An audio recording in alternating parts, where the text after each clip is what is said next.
ஏன் நீங்கள் விஜய் இவ்வளோ தூரம் எதுக்குறீங்க?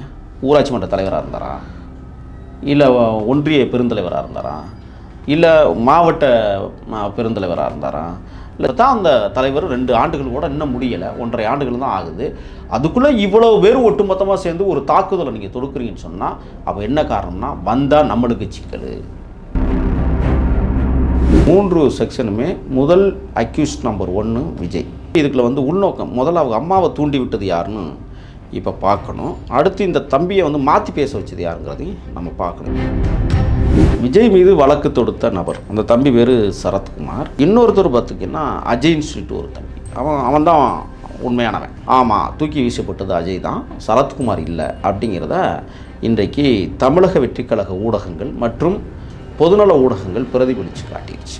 அவன் என்ன சொல்லிட்டான், எனக்கு என் உடம்புக்கு எதுவுமே ஆகலை, நான் என் தலைவன் மீது கம்ப்ளைண்ட் கொடுக்குறதோ, என் தலைவரை பாதுகாத்த கமாண்டோ படை வீரர்கள் மீது நான் கம்ப்ளைண்ட் கொடுக்க தயாராக இல்லை, எனக்கு அது அவசியம் இல்லை, என் தலைவனை போய் நான் பார்த்தது என்னுடைய தவறு தான் சொல்லி ஒத்துக்கிட்டான். இதுக்கு என்ன பதில் இருக்குது தமிழ்நாடு அரசுக்கிட்ட? திருட்டு மாடல் அரசு இதுக்கு என்ன பதில் சொல்ல போகுது? ஏன் வந்து விஜய் வந்து வெளியில் வராமல் இருக்கிறாருன்னா அது காரணமே பாதுகாப்பு விஷயம்தான். இந்த பாதுகாப்பு இல்லைன்னா எத்தனை பேர் ஏறும் வராமல் இருக்கலாம்? யோசிச்சு பாருங்கள். நீங்கள் பவுன்சர்ஸ்லாம் தாங்க முடியுமா? ஒரு 200 பேர் ஏறிட்டானா எத்தனை பவுன்சர்ஸ் நீங்கள் போடுவீங்க? தூக்கி வீசியது வந்து பவுன்சர்ஸ் கிடையாது, கமாண்டோ படையினுடைய முக்கியமான தளபதிகள் வந்து ஊடுருவல் நடக்குதுன்னு சொல்லி கொஞ்சம் உஷாராக இருக்கணும். அப்புறம் எதுக்கு பாதுகாப்பு போட்டிருக்கு? அரசியலுக்கு வந்துட்டு முதல் வழக்காக இந்த வழக்கை போட்டிருக்கீங்க. ஒரு நேர்மையாக நியாயமாக அதில் வந்து சாட்சிகள் சரியாக வச்சு ஒரு வழக்கை போட்டு அவரை உள்ள தள்ளினீங்கன்னா விஜயை இன்னும் கட்சி எந்த நிலைமைக்கு போடுமோன்னு உங்களுக்கு நல்லா தெரியும். போலியான ஒரு வழக்கை போட்டுக்கிட்டு பொய்யானவங்களை போனால் அதை நிப்பாட்டிக்கிட்டு வந்து இதை பொழுதுபோக்காக நம்மளும் பேசிக்கிட்டு.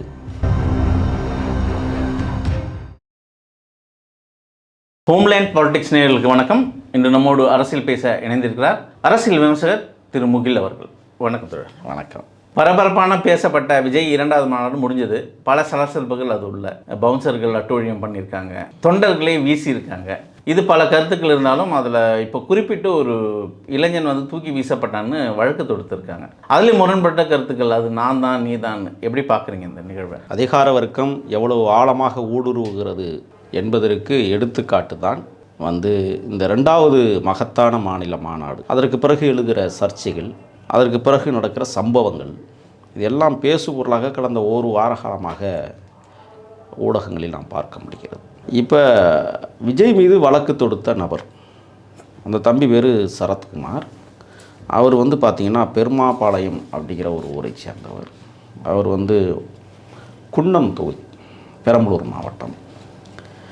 முதல்ல அவருடைய பேட்டியை நீங்கள் பார்த்தீங்கன்னு சொன்னால், ஆமாம் என்னை தான் தூக்கி வீசினார், அது எனக்கு ஒன்றும் பெருசாக இல்லை, எனக்கு அடியெல்லாம் படலை அப்படி இப்படின்னு சொன்னார்.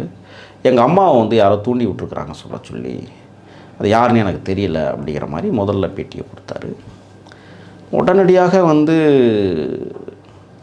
அமீபாவை விட வேகமான ஊடுருவலாக உளவுத்துறை என்ன செய்துன்னு சொன்னால், எஸ்பி ஆஃபீஸ்லேயே கம்ப்ளைண்ட் கொடுத்து எஸ்பி ஆஃபீஸ் மூலமாக வந்து வழக்கு பதிவு செய்யப்படுது. இந்த வழக்கை பார்த்திங்கன்னா BNS 189/2, அதாவது என்னன்னா அன்லாக்டு அசம்பிளி அப்படின்னு சொல்லக்கூடிய ஒரு வழக்கு.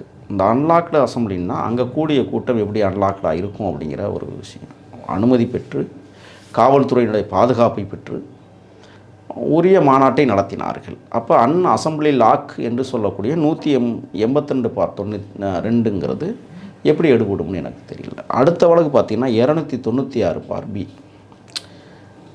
இது வந்து வாலண்ட்ரியாக ஒரு மனிதனை அவமானப்படுத்துவது, இருட்டடிப்பு செய்வது, கேவலப்படுத்துவது, புறந்தள்ளுவது, வசைப்பாடுவது என்கிற குற்றச்சாட்டின் அடிப்படையில் பதிவு செய்யப்படுகிற ஒரு வழக்கு.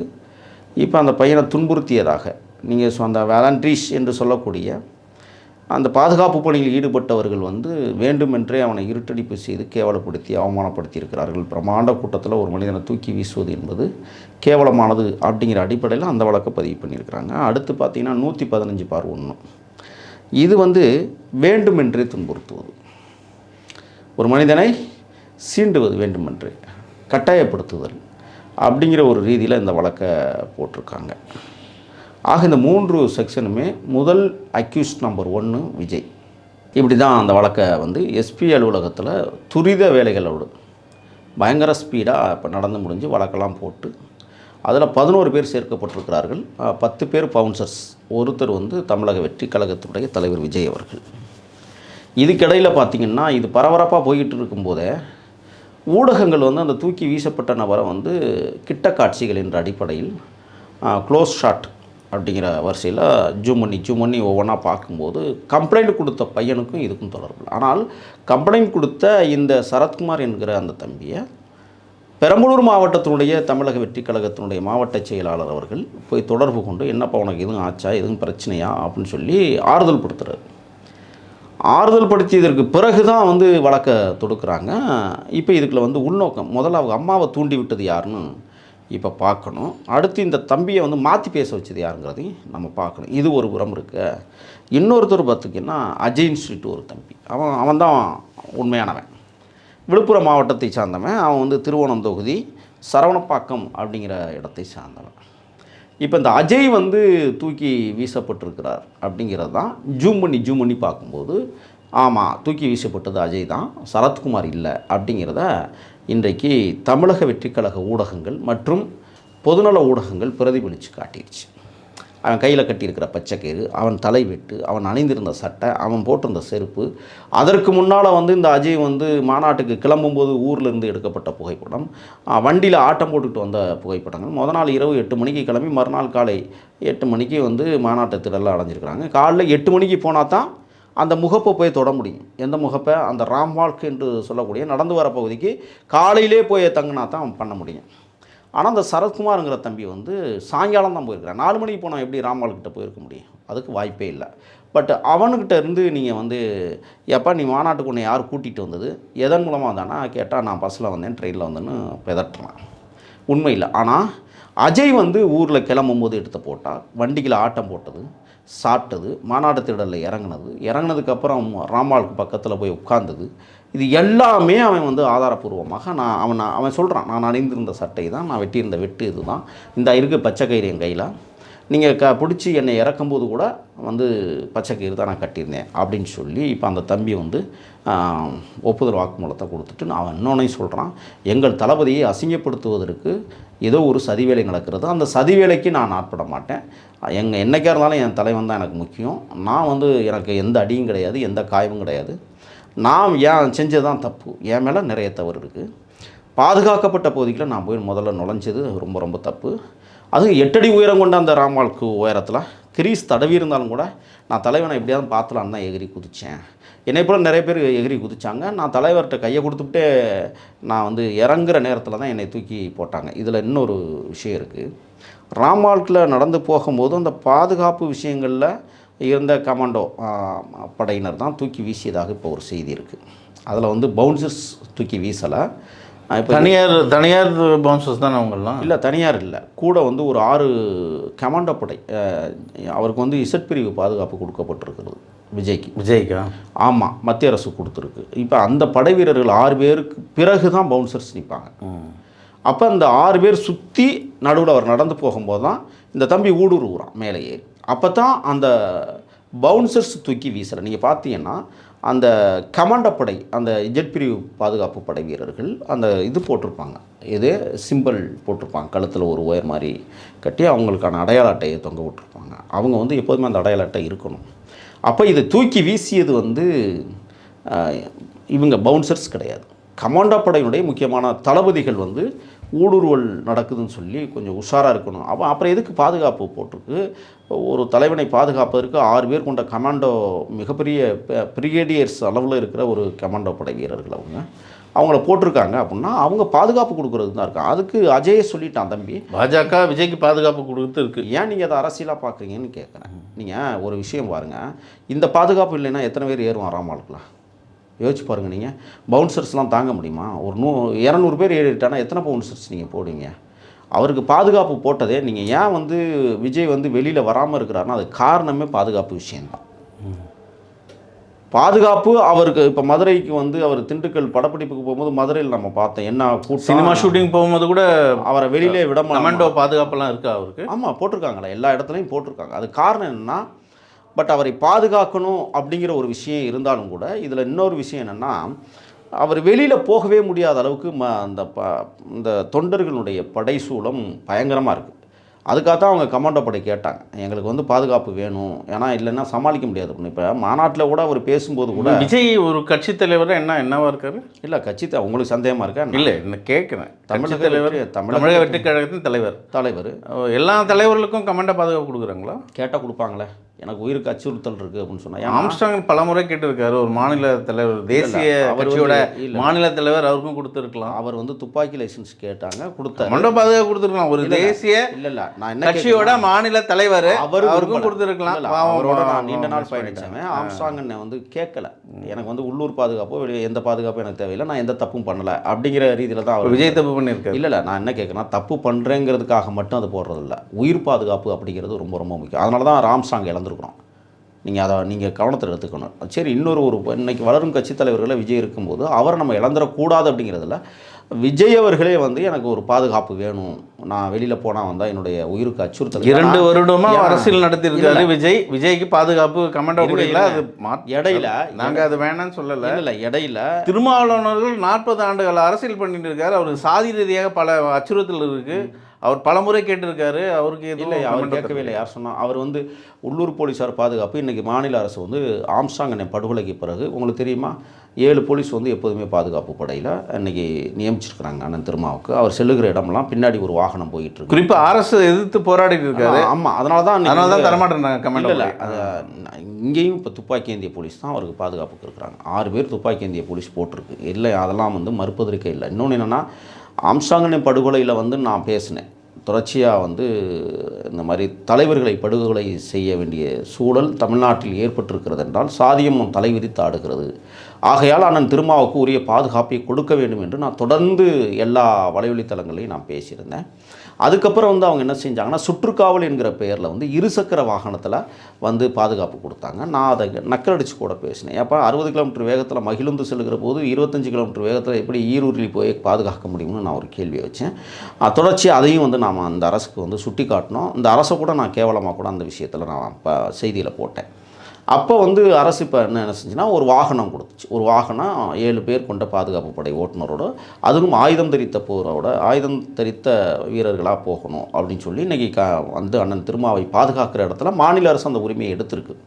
இப்போ இவருக்கு ஏன் மத்திய அரசுனா, மாநில அரசை தொடர்ச்சியாக இவர் தாக்குறார். இதில் என்ன கொடுக்க வேண்டிய தேவை எப்போ ஏற்படுதுன்னு சொன்னால், விஜய் அவர்களுக்கு கொலை மிரட்டல் விடுத்தாங்க. ரஜினிகாந்த் ரசிகர் மன்ற சார்பில் அப்படின்னு சொல்லிட்டு ஒரு கடிதமெல்லாம் போட்டாங்க. அது பரபரப்பாக பேசப்பட்டது கட்சி தொடங்குகிற காலகட்டத்திலேயே.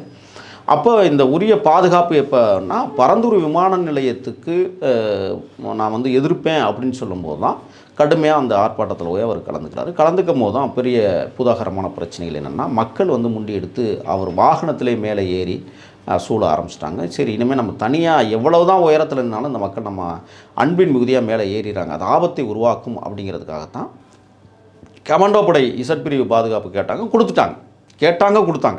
அவங்களா கொடுக்கல. இப்படி இருக்கும்போது தான் இப்போ இந்த ராம்பால் பிரச்சனையில் வந்து இப்போ இந்த அரசு என்ன செய்யுதுன்னு சொன்னால், திமுக ஏன்னா திருட்டு மாடல் அரசு, இந்த திருட்டு மாடல் அரசு வந்து ஆள் மாறாட்டம் பண்ணி இந்த சரத்குமாருங்கிற ஒரு தம்பியை இறக்கி விட்டுருக்கு. அவங்க தாயே இறக்கிட்டு, இதுக்கு பின்னால் இருப்பவர்களை இல்லை திமுக தான் அவரை இறக்கி விட்டுருன்னு ஏதாவது ஆதரவு வச்சுருக்கீங்களா? இல்லை, அப்புறம் பொய்யா ஏன் புடையணும்? ஏன் இல்லைங்க, இப்போ நீங்கள் அதை நான் என்ன கேட்குறேன்னா, எஸ்பி ஆஃபீஸில் போய் கம்ப்ளைண்ட் நேரடியாக கொடுக்குற அளவுக்கு ஒரு அந்த சரத்குமாருக்கு என்ன தகுதி இருக்குன்னு நான் கேட்குறேன். ஆனால் நீங்களும் நானும் போய் எஸ்பி ஆஃபீஸில் கம்ப்ளைண்ட் கொடுத்தா எடுத்துக்குவாங்களா? போலீஸ் ஸ்டேஷனுக்கு அனுப்புவாங்க. இந்த வழக்கு மட்டும் எப்படி எஸ்பி ஆஃபீஸ்? இல்லையே, அந்த பையன் ஒரு பேட்டியில் சொல்லியிருக்கான், எங்கே சம்பவம் நடந்தோ அந்த ஸ்டேஷனுக்கு போய் வழக்கு பதிவுங்க அப்படின்னு. பெரம்பலூர் மாவட்டத்தினுடைய எஸ்பி ஆஃபீஸில் கொடுத்த கம்ப்ளைண்ட் இன்றைக்கி அங்கே இதுக்கு அனுப்பிச்சிருக்காங்க, மதுரை மண்டலத்துக்கு அனுப்பிச்சிருக்காங்க. அந்த குறிப்பிட்ட போலீஸ் ஸ்டேஷனுக்கு அனுப்பி விசாரிங்கன்னு சொல்லியிருக்கிறாங்க. பட் இந்த எஸ்பி ஆஃபீஸில் உண்டே கம்ப்ளைண்ட் கொடுக்குற அளவுக்கு அவனுக்கு வந்து இந்த பின்புலம் யார் அப்படிங்கிற ஒன்று இருக்குது. அவங்க அம்மாவை பேச வச்சவங்க யார்? ஒரு நிமிஷம். இப்போ சரத்குமாரை இயக்கியவர்கள் யார்? ஒன்று, பொய் வழக்கு கொடுக்க வைத்தது யார் அப்படிங்கிற ஒரு செய்தி. 2, மூன்றாவது கொடுத்தவர்கள் மீது இப்போ வந்து நம்ம நடவடிக்கை எடுக்கணுங்கக்கா. இதுவரை எடுத்திருக்கா? சரி, இப்போ வழக்கு போட்டிருக்கிறீங்க, எஃப்ஐஆர்லாம் போட்டாச்சு. எந்த அடிப்படையில் நீங்கள் போட்டிருக்கிறீங்க? எவ்வளவு முட்டாள்தனமான ஒரு வேலையை இந்த திருட்டு மாடல் அரசு செய்து கொண்டிருப்பது அப்படிங்கிறதுக்கு இந்த சாட்சிகளே நம்மளுக்கு ஆவணமாக இருக்குது. அப்போ இப்போ தம்பி அஜய் வந்து என்ன சொல்கிறான்னா, அது வந்து நான் தான் என்னை தான் பிடிச்சி தள்ளினாங்கன்னு ஆதாரப்பூர்வமாக எல்லாத்தையும் காட்டிட்டான். அவன் என்ன சொல்லிட்டான், எனக்கு என் உடம்புக்கு எதுவுமே ஆகலை, நான் என் தலைவன் மீது கம்ப்ளைண்ட் கொடுக்குறதோ என் தலைவரை பாதுகாத்த கமாண்டோ படை வீரர்கள் மீது நான் கம்ப்ளைண்ட் கொடுக்க தயாராக இல்லை, எனக்கு அது அவசியம் இல்லை, என் தலைவனை போய் நான் பார்த்தது என்னுடைய தவறு தான் சொல்லி ஒத்துக்கிட்டான். இதுக்கு என்ன பதில் இருக்குது தமிழ்நாடு அரசுக்கிட்ட? திருட்டு மாடல் அரசு இதுக்கு என்ன பதில் சொல்ல போகுது சொல்லுங்கள். எப்படி இப்போ நீங்கள் போய் என்னை அடிச்சுட்டு ஆள் மாறாட்டமே இருக்கட்டு, அவன் அந்த தம்பியை தூக்கி வீசுனது தப்பு இல்லைன்னு சொல்ல வரீங்களா? இவன் ஏன் மேலே போனான்? அது வந்து தூக்கி வீசலை, நல்லா தெரிஞ்சுக்கோங்க. உங்களுக்கு அந்த ஃபோர்ஸ் இப்போ நீங்கள் யாரை கேள்வி கேட்கணும்? அரசு நியமித்த கமாண்டோ படை வீரர்கள் வந்து தூக்கி வீசியிருக்கிறாங்க. நீங்கள் பவுன்சர்ஸ்னு எல்லாரும் பிரார்த்தனை பண்ணிக்கிட்டு இருக்கிறீங்க, பவுன்சர்ஸே கிடையாது. அப்போ அவர் தூக்கி வீசலையே, தூக்கி வீசியிருந்தா என்ன ஆயிருக்கும் தெரியுமா? 8 அடி உயரத்தில் வந்து தூக்கி வீசியிருந்தா அவர் கால் கை ஒடிஞ்சிருக்கும். பிடிச்சி தள்ளுறாரு, பிடிச்சி தள்ளினோடனே அவங்க கம்பியை லாபகமாக பிடிச்சிக்கிறான். பிடிச்சிக்கின உடனே கீழே உள்ளவங்கலாம் பிடிச்சி தள்ளுங்க, நாங்கள் பிடிச்சிக்கிறோன்னு சொல்லி கீழே உள்ளவங்க தாங்கிட்டாங்க அவன் குதிக்கும் போதே. பட் அந்த ஸ்பீடு அது வந்து என்னென்னா, இந்த ஊடகங்கள் அதை வந்து பெரிதுபடுத்துவதற்காக ஸ்பீடாக போட்டு காட்டுறோம். என்ன அணுகுமுறை வீசுறது ஸ்பீடாக இல்லை, ஏன் காட்ட முடியாதுங்கிறீங்க? ஏன் காட்ட முடியல? இல்லை காட்டலாம், இது அவங்களுக்கு வேலையாது இல்லை, அதைத்தானே இப்போ செய்கிறாங்க. இப்போ இந்த அரசை காவாந்து பண்ணணும்ல. இப்போ உங்களை போன்றவர்கள்லாம் நீங்கள் வந்து திமுகவுக்கு இவ்வளோ தூரம் முட்டு கொடுக்குறீங்கன்னு சொன்னால் 1 லட்ச ரூபா பணம் வந்திருக்கா என்னன்னு எனக்கும் தெரியல. அது ஒரு ரகசியமாக வச்சுருக்கிறீங்கன்னு நான் நினைக்கிறேன். ஏன்னா ஒரு விஷயத்தை எந்த மாநாட்டில் என்ன பிரச்சனை நடக்கல சொல்லுங்கள்? திராவிட இயக்கங்கள் நடத்திய மாநாடுகளில் பிரச்சனையே இல்லாமல் நடந்து முடிஞ்சிச்சா? நான் என்ன கேட்குறேன்னா, 6 மணிக்கு மேலே அவர் வந்து ஏன் கிளம்பிட்டார்னா அதுக்கு ஒரு புதாகரத்தை கிளப்புறான். 6 மணிக்கு முன்னாடியே அத்தனை தொண்டர்களையும் அனுப்பிச்சி விட்டா, தூக்க கறக்கைக்கு முன்னாடி வீடுகள் போய் சேர்ந்துட்டா பிரச்சனை இல்லைங்கிறதுக்காக முடியும். அதை வந்து 6 மணிக்கு மேலே இவர் குடிக்க போயிடுவார், 6 மணிக்கு மேலே கூத்தடிக்க போயிடுவார். இந்த அநாகரிகமான வார்த்தைகள், அநாகரிகமான எண்ணம் படைத்தவர்கள் இதை வந்து இப்போ என்ன செய்கிறாங்கன்னா, நான் என்ன கேட்குறேன்னா, உங்களுக்கு ஏன் நீங்கள் விஜய் இவ்வளோ தூரம் இருக்கிறீங்க? ஊராட்சி மன்ற தலைவராக இருந்தாரா, இல்லை ஒன்றிய பெருந்தலைவராக இருந்தாரா, இல்லை மாவட்ட பெருந்தலைவராக இருந்தாரா, இல்லை சட்டமன்ற உறுப்பினராக இருந்தாரா, இல்லை நாடாளுமன்றத்துக்கு போட்டிட்டவரா? ஏன் இவ்வளோ தூரம் காழ்ப்புணர்ச்சியோட ஒரு தலைவரை வந்து அணுகணும்? இப்போ தான் அந்த தலைவர் 2 ஆண்டுகள் கூட இன்னும் முடியலை, 1.5 ஆண்டுகள் தான் ஆகுது. அதுக்குள்ளே இவ்வளோ பேர் ஒட்டுமொத்தமாக சேர்ந்து ஒரு தாக்குதலை நீங்கள் தொடுக்குறீங்கன்னு சொன்னால் அப்போ என்ன காரணம்னா, வந்தால் நம்மளுக்கு சிக்கல், வந்தால் சிக்கல், ஆளுங்கட்சி, ஆண்ட கட்சி, பேண்ட கட்சி எல்லாத்துக்குமே சிக்கல், உதிரி கட்சி, உதிராத கட்சி எல்லாத்துக்கும் பிரச்சனை. என்னென்னா நம்ம வாக்கு போயிருமோ. ஏன்னா அது ரசிகர் மன்றமாக இருந்து தமிழ்நாட்டில் அரசியல் களத்திற்கு புரட்சி கலைஞர், இந்த மண்ணின் மைந்தர், தமிழ்நாட்டினுடைய எதிர்க்கட்சி தலைவர், வாழும் வள்ளலாக இன்றைக்கும் வாழ்ந்து கொண்டிருக்கிற புரட்சி கலைஞர் விஜயகாந்த் அவர்கள் சினிமாவிலேருந்து வந்து எவ்வளோ பெரிய தாக்கத்தை தமிழ்நாட்டில் உருவாக்குற 2 பேரும் ஆளுமைகள் இருக்கிற போதே அப்படிங்கிறத நீங்கள் முடிவு பண்ணணும். இப்போ எங்கேயுமே ஆளுமைகள் கிடையாது. எந்த கட்சிக்கு எந்த ஆளுமை இருக்குது சொல்லுங்கள் பார்ப்போம். ஆளுமைங்கிற பேரில் ஒரு ஆளை வச்சுருக்காங்க, அவ்வளோதான். ஜெயலலிதா போலவோ அல்லது கலைஞர் கருணாநிதி போலவோ ஒரு ஆளுமை இல்லை. அப்போ ஈஸியாக வந்து சினிமா கவர்ச்சியின் மூலமாக விஜய் வந்துவிட முடியும் என்று இவர்கள்லாம் கருதுகிற காரணத்தால் விஜயை வந்து இப்போ டார்கெட் பண்ணி நீங்கள் முதற்கொண்டு அடிக்கலைங்க. ஒரு கருத்தில் வந்து விஜய் வந்து ஒரு சினிமா துறையிலேருந்து வராரு, அரசியலுக்கு வரவேற்கிறோம். ஆனால் இங்கே ஆளுமை யார் இருக்காங்கன்னு ஒரு கேள்வியை முன்வைக்கிறீங்க இல்லையா? தளபதி ஸ்டாலின் அவர்கள், அதாவது திமுக தலைவர் ஸ்டாலின் அவர்கள் எத்தனை அரசியல் தலைவர்களை பார்த்துட்டு வந்தவர். இன்றைக்கான அவரோட அரசியல் எப்படி இருக்குது? நீங்கள் விஜயை தூக்கி பேசுகிற அளவுக்கு ஏன் ஸ்டாலினுக்கு பேச மாட்டேன்றீங்க? அவரோட அரசியல் வரலாறு தெரியும் இல்லையா உங்களுக்கு? விஜய் இப்போ சினிமாவில் இப்போ தாங்க கட்சி தொடங்கியிருக்காரு. அவர் இவ்வளோ புகழ்ந்து பேசுகிறீங்களே, பல ஆண்டுகளாக பல அரசியல் தலைவர்களை, பெரிய தலைவர்கள்லாம் பார்த்து வளர்ந்தவர் தளபதி ஸ்டாலின் அவர்கள். நல்ல கண்ணையான ஒரு மாபெரும் மகத்தான மண்ணுரிமை தலைவர் இந்த தேசத்தில் வாங்க. கண்டிப்பாக தெரியுமா? அவர் சந்திக்காத தலைவர் பெருமக்கலாம் ஒன்று. எழுச்சி தமிழரான திருமா மிகப்பெரிய ஆளுமை, அறிவாற்றல் மிகுந்த பேராளுமை. அந்த தலைவன் சந்திக்காத தலைவர்களா? ஆனால் அவர்களெல்லாம் வந்து குப்பையில் போட்டது மாதிரி தானே உங்கள் தலைவர் ஸ்டாலின் போட்டு வச்சுருக்கிறாரு.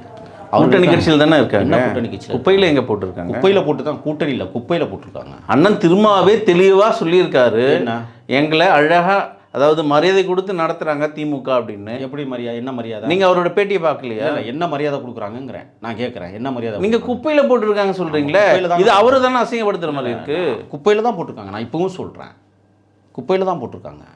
என்ன எதுக்காக நான் அந்த வார்த்தையை சொல்கிறேன் தெரியுமா? அண்ணன் எழுச்சி தமிழர் திருமா அவர்கள் ஒரு நாளைக்கு குறைந்தது 100லேருந்து 150 மனுக்களுக்கு கையெழுத்து போட்டு ஒவ்வொரு துறை அமைச்சர்களுக்கும் வந்து வேலை விடயமாக, பணி நிமித்தமாக, பணிமாறுதல் நிமித்தமாக மனுக்கள் வந்து எழுதி அனுப்பிச்சிட்டே இருக்கிறார். ஆனால் அவை அனைத்தும் குப்பையில் போடுகிற அமைச்சர் பெருமக்கள். அப்போ யாரை குப்பையில் போட்டிருக்கா? அண்ணன் திருமாவை தான் குப்பையில் போட்டிருக்காங்க. அப்புறம் எப்படி சொல்கிறீங்க நீங்கள்? எந்த நடவடிக்கை எடுக்கப்பட்டிருக்கு கூட்டணி கட்சிகளின் மூலமாக? அண்ணன் திருமா எழுதிய கடிதங்களுக்கு எந்த அமைச்சர், ஒரு அமைச்சரை சொல்லுங்கள் பார்ப்போம். எல்லாம் சாதிவெறி அமைச்சர்களாக தமிழ்நாட்டில் இருக்கான். இன்னொன்று நான் உங்கள்கிட்ட கேட்குறேன், திமுகவில் பாரம்பரியமிக்க தலைவர்கள் யாருமே இல்லையா? அதிமுகவிலேருந்து வந்தவங்க எல்லாருக்குமே நீங்கள் அமைச்சர் பதவி கொடுப்பீங்களா? ஏவா வேலு எங்கேருந்து வந்தார்? துரைமுருகன் எங்கேருந்து வந்தார்? ரகுபதி எங்கேருந்து வந்தார்? சொல்லுங்கள். செந்தில் பாலாஜி எங்கேருந்து வந்தார்? இந்த ரவுடித்துறை அமைச்சர் ஒருத்தர் இருக்கிறார்ல, சேகர் பாபு, அவர் எங்கேருந்து வந்தார்? ஏன் ஆனால் திமுகவில் கொள்கை பிரகடனவாதிகள் யாருமே இல்லையா? கொள்கைவாதிகள் யாருமே இல்லையா? கோட்பாடுகளை சுமந்தவர்கள் யாருமே இல்லையா? அதிமுகவிலேருந்து வந்த அத்தனை பேருக்கு அமைச்சர் பதவியை கொடுத்தீங்கன்னா இங்கே தான் ஏதோ இப்போ ஒரு பிரச்சனை இருக்குது. ஏன் இதை பற்றி மட்டும் பேசவே மாட்டேங்கிறீங்க நீங்கள்? அப்போ திமுகவில் இதுவரை கொள்கை முழக்கமிட்ட எந்த தலைவனும் இல்லை, எல்லாம் தருதலைலாம் வச்சுருந்தீங்களா? இந்த கேள்வி இருக்கா இல்லையா? அப்போ இப்போ என்ன, அதிமுகவில் இருக்கிறவனுக்கு இங்கேருந்து போனவன் பூரா அமைச்சராகிட்டான்டா, நம்மளும் போகலாம்டா அப்படிங்கிறதுக்காகவா? இந்த லாஜிக் என்ன லாஜிக்? அப்போ அதிமுகவை உடைக்கிறது, அதிமுகவில் இருக்கிற முக்கிய தலையில் தூக்குறது தான் திமுகவுடைய வேலையா? அப்படியே வர வச்சு அப்படியே அமைச்சர் பதவி கொடுக்குறது இல்லை, அழகு பார்க்க அவன் கொள்ளையடிக்க. எனக்கு இன்னொரு சந்தேகம் என்னென்னா, அதிமுகவில் கொள்ளையடித்தவர்கள் அத்தனை பேரும் அதிமுகவிற்காக இழுக்கான வேலைகளை செய்தவர்கள், அம்மையார் ஜெயலலிதாவிடம் பதவி சுகத்தை அனுபவித்து அந்த ஜெயலலிதா அம்மையாரையே இழிவாக பேசக்கூடியவர்கள் இன்றைக்கு அமைச்சர்களாக நீங்கள் வச்சுருக்கிறீங்கன்னு சொன்னால் இங்கே என்ன நடக்குது சொல்லுங்கள் பார்ப்போம். அப்போ ஒரு ஆளுமை மிக்க அம்மையார் ஜெயலலிதாவிடம் பயிற்சி பெற்றவர்கள், அவருடைய எண்ணத்தின் அடிப்படையில் பதவி சுகத்தை அனுபவித்தவர்கள். இன்றைக்கி ரகுபதிக்கு புதுக்கோட்டையில் ஜேஜே காலேஜ்னு ஒரு தனியார் கல்லூரி வச்சுருக்கிறார், தெரியுமா? அது அம்மையார் ஜெயலலிதா காலத்தில் இருந்து கட்டப்பட்டது. எங்கள் பேரை மாற்ற சொல்லுங்கள், மாற்ற முடியாது. அதுக்கப்புறம் கற்பக விநாயகா காலேஜ்னு மாற்றிட்டு இருக்கிறாரு. அப்போ அதிமுகவிலிருந்து வருகிற அத்தனை பேருக்கும் நீங்கள் அமைச்சர் பதவி கொடுக்குறீங்கன்னா அங்கே அடித்த கொள்ளையை அதிமுகவுக்கு கொடுத்ததை போல் இங்கே நீங்கள் கொள்ளை எடுத்து எனக்கு தாங்க அப்படிங்கிறதுக்காக நியமிக்கிறீங்களா? இப்படி ஒரு இது இருக்குல்ல. அப்போ ஆளும் திராவிடம் இந்த இந்த திருட்டு மாடல் அரசு மிகப்பெரிய திருட்டுத்தனங்களை தமிழ்நாட்டில் செய்து கொண்டிருக்கிறது என்பதற்கு சாட்சி இன்றைக்கு பொய்யானவர்களையே வழக்கு போட வைத்து தளபதி விஜய் மீது முதல் வழக்கு. நான் கேட்குறேன், அரசியலுக்கு முதல் வழக்காக இந்த வழக்கை போட்டிருக்கீங்க. ஒரு நேர்மையாக நியாயமாக அதில் சாட்சிகள் சரியாக வச்சு ஒரு வழக்கை போட்டு அவரை உள்ளே தள்ளினீங்கன்னா விஜயை இன்னும் கட்சி எந்த நிலைமைக்கு போடுமோன்னு உங்களுக்கு நல்லா தெரியும். போலியான ஒரு வழக்கை போட்டுக்கிட்டு பொய்யானவங்களை கொண்டாந்து நிப்பாட்டிக்கிட்டு இதை பொழுதுபோக்காக நம்மளும் பேசிக்கிட்டு கேவலமான ஆட்சி முறையும் மோசமான ஆட்சி முறையும் தமிழ்நாட்டில் நடைபெற்றுவதற்கு சான்று இந்த சரத்குமார் என்கிற ஒரு பொய்யான மனிதனை கொண்டு வழக்கை போட வைத்து இந்த வழக்கை இழுத்தடிக்கிற வேலையை செய்கிற வேலையை தயவு செய்து இந்த அரசு செய்து கொண்டிருக்கிறது. தமிழ்நாட்டு மக்கள் 2026 இந்த அரசுக்கு சரியான தீர்ப்பை கொடுக்க வேண்டும் என்பதுதான். அதுக்கப்புறம் பார்த்துக்குங்க, நான் முதல்வன் திட்டம்னு ஒரு திட்டத்தை கொண்டு வந்தீங்க. அந்த திட்டத்தில் என்ன, ஊனமுற்றவர்கள், ஏழைகள், நிலங்கள் இல்லாதவர்கள், அனாதைகள், கணவனால் கைவிடப்பட்டவர்கள், அதாவது அனாதையாக்கப்பட்டவர்கள், இவங்கெல்லாம் ஒவ்வொருத்தருக்குள்ளேயும் ஒவ்வொரு குமுறல். இந்த அரசு 4.5 வருஷமாக தூங்கிக்கிட்டு இருந்துச்சு, இப்போது ஏதாவது ஒன்று செய்ய போகிறாங்களேன்னு நம்பிக்கையோட அந்த மனுக்களை எழுதி, அது எவ்வளோ பெரிய அலைச்சல் தெரியுமா? கையெழுத்து வாங்கி போட்டா ஒட்டி உனக்கு எல்லா வேலையும் செஞ்சு கொண்டாந்து கொடுத்தா 21, 22 தேதிகளில் மாவட்ட ஆட்சியர் அலுவலகத்தில் கொண்டு எல்லாத்தையும் கொடுத்துட்டாங்க. எங்கடா மனுக்கள் அப்படின்னு பார்த்தா 600 மனுக்கள் எங்கே போயிட்டுருக்கு? வைகை ஆற்றுல வரிஞ்சு கட்டிக்கிட்டு போயிட்டுருக்குமே. என்னடா அரசாங்கம் நடத்துறீங்க நீங்கள்லாம்? யாரை ஏமாத்துறீங்க நீங்கள்? நான் கேட்குறேன், 4.5 வருஷமாக இந்த நாட்டு மக்களுக்கு எதையும் செய்யாத இந்த திருட்டு மாடல் அரசு. உங்கள் எலெக்ஷனுக்கு 2021 எலெக்ஷனுக்கு முன்னாடி நீங்கள் பெட்டி வச்சு மனுக்களை வாங்கினீங்க. 100 நாட்களில் இப்போ மனுக்களுக்கு பிரச்சனை தீர்க்கப்படும் சொல்லி முதலமைச்சர், அது என்ன சொல்லுவாங்க, முதலமைச்சர் மனு ஒன்றும் அங்கே தலைமைச் செயலகத்துக்குள்ளே வச்சுருக்கிறீங்க, அங்கே கொண்டே போட சொன்னீங்க. ஆனால் எந்த மனுக்களாவது இதுவரை நீங்கள் நிறைவேற்றி இருக்கிறீர்களா என்றால் இல்லை. அப்போ மக்களை ஏமாற்றுகிற வேலையை தான் தொடர்ச்சியாக செய்கிறீங்க. இப்போ நான் முதல்வன் திட்டம், உங்களை யார் இதெல்லாம் கொண்டு வர சொல்கிறா? இத்தனை பேருக்கு அரசு பணியில் இருக்கிறவங்களுக்கு இந்த வேலையை திருப்பி கொடுத்து இதுக்கு ஒரு நேரத்தை விரயம் பண்ணி இப்போ எங்கடா மனுக்கள்னா, தம்பி அஜித்குமார் 6 பொறுக்கி காவலர்களால், 6 குண்டாந்தடியர்களால், குற்றவாளிகளால் அடித்து கொல்லப்பட்ட மடப்புறத்திலேயே இன்றைக்கு மனுக்கள் வைகை ஆற்றில் மிதக்கிறது என்றால் என்ன சொல்கிறதுன்னு எனக்கு புரியலை. இதில் பார்த்தீங்கன்னா இந்த மனுக்கள் வைகை ஆற்றில் பூவந்தி, கீழடி, மடப்புறம், ஏனாதி, நெல்குளக்கரை என்று சொல்லக்கூடிய இந்த பகுதிகளில் 600க்கும் மேற்பட்ட இந்த நான் முதல்வன் திட்ட மனுக்கள் வைகை ஆற்றில் அடிச்சிட்டு போய் ஆள்றாங்க. மாவட்ட நிர்வாகம் அதுக்கு பதில் கொடுத்துருக்காங்க. அதெல்லாம் காப்பி எடுக்கப்பட்டது அப்படின்னு. அப்போ தமிழ்நாடு முழுக்க இருக்கிற காப்பி எல்லாம் எடுத்தாச்சா? அப்படியே சென்னை சிட்டிக்குள்ளே இந்த நான் முதல்வன் திட்டத்தில் வாங்கின மனுக்கள் காப்பி எடுக்கப்பட்டது என்றால் கூவாத்தில் அப்படியே மூட்டை கட்டி இறக்கி விட்ருங்க, கரைச்சி விட்ருங்க. கூவாத்தில் போகட்டும். நேப்பியர் பாலம் போய் கொஞ்சம் அடைச்சிக்கின்னா கம்பி வச்சு குத்தி அப்படியே கடலுக்கு அனுப்பி விடுங்க. நல்லா தானே இருக்கும். எல்லாத்தையும் சராக்ஸ் எடுத்துட்டிங்களா அப்படிங்கிற ஒரு கேள்வி. இன்னொன்று பதில் சொன்னாங்க, இல்லை அந்த மனுக்கள் அத்தனையும் ஏற்கப்பட்டு அதற்குரிய நிவாரணங்கள், அதற்குரிய வேலை திட்டங்கள்லாம் கொடுக்கப்பட்டாச்சு அப்படின்னா அப்போ அந்த பேப்பர்லாம் நீ தூக்கி ஆற்றுல விடுவீங்க இல்லை? அதுக்கான பொருட்செலவு எவ்வளவு, அரசாங்கத்துக்கு எவ்வளோ பெரிய நட்டம், காகித செலவு எவ்வளவு, பிரிண்டிங் செலவு எவ்வளவு, அதை கொண்டு ஏற்றுமதி இறக்குமதி செலவு எவ்வளவு? அப்போ இதெல்லாம் யாருடைய சொத்தை நீங்கள் சூறையாடுறீங்க? இந்த கேள்வி இருக்குல்ல. ஆக திருட்டு மாடல் அரசின் இன்னொரு மிக முக்கியமான சம்பவம், இந்த நான் முதல்வன் திட்டத்தில் இன்றைக்கி அன்றாடங்காட்சியை விட கீழ்த்தரமாக இருக்கிற மக்கள் தனது கோரிக்கைகளை இந்த அரசு கடைசி காலத்திலையாவது நிறைவேற்றி தருமா அப்படிங்கிற ஒரு ஏக்கத்தில் எழுதப்பட்ட அந்த விருப்ப மனுக்கள் இன்றைக்கு வைகை ஆற்றில் வரிசை கட்டி மிதக்கிறது என்றால் இந்த நாடு எவந்த பாதையை நோக்கி பயணித்து கொண்டோம். ஒரு காலத்தில் பணத்தை அள்ளி வைகை ஆற்றில் கொட்டினானுங்க, தெரியுமில்ல உங்களுக்கு? யார்? இன்றைக்கி அமைச்சராக இருக்கிற கண்ணப்பன், அவரும் அதிமுகலேருந்து வந்தவர். அதிமுகவில் இருக்கும்போது அவரும் வைகை ஆற்றில் பணத்தை கொட்டியவர். இன்றைக்கி நான் முதல்வன் திட்டத்தில் சேர்க்கப்பட்டிருக்கிற இந்த மனுக்களும் அதே சிவகங்கை சீமைக்குள் ஆற்றுல கொட்டப்பட்டிருக்குன்னு சொன்னால் ஏன் இந்த அரசுகள் செயலாற்றி கொண்டிருக்கிறது என்கிற கேள்வியை நான் வைக்க விரும்புகிறேன். அப்போ எந்த மனுக்களும் நீங்கள் இதுவரை நிறைவேற்றவில்லை. எனக்கு தெரிஞ்சு எல்லா மனுக்களும் நேப்பியர் பாலத்தின் வழியாக நீங்கள் நிறுவ ஆரம்பித்த அல்லது நிறுவ ஆசைப்பட்ட எதிர்கால கனவு திட்டமாக இருந்த கலைஞரின் பேனா நிமிர்ந்து நிற்கிற இடமாய் கருதப்பட்ட இடத்துக்கும் பக்கத்தில் காகிதங்கள் கடலில் கலந்திருக்கிறது, சாக்கடைகள் கலக்கவில்லை. இப்படி தானே நான் எடுத்துக்க முடியும். ஆக கேடுகட்ட அரசு தமிழ்நாட்டை ஆண்டு கொண்டிருக்கிறது. அப்படி என்றால் இந்த தேசத்தை குட்டிச்சோறாக்கி இருக்கிறது. பல லட்சம் கோடிகளை இன்றைக்கு கொள்ளையடித்திருக்கிறார்கள். அதற்கு நிறைய சான்றுகளை என்னால் கூற முடியும். சமூக நீதி பேசுகிறவர்கள் சாதியத்தை தூண்டிவிட்டு வேடிக்கை பார்க்கிறார்கள். இன்றைக்கும் காலில் செருப்பு போடாமல் செருப்பை தூக்கி கையிலே வைத்துக்கொண்டு நடக்கிற கொடுமைகள் கோவை மாவட்டத்தில் நடக்கிறது. கிட்டத்தட்ட 1601 படுகொலைகள் தென் மாவட்டங்களில் நடந்திருக்கிறதாக புள்ளி விவரங்கள் சொல்லுகிறது.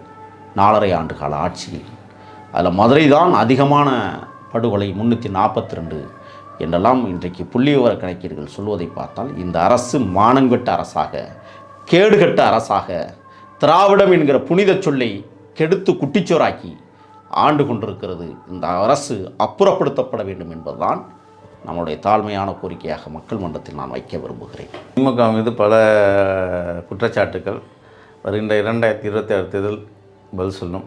உங்கள் நேரத்தை உங்களுக்கு மிக்க நன்றி. நன்றி.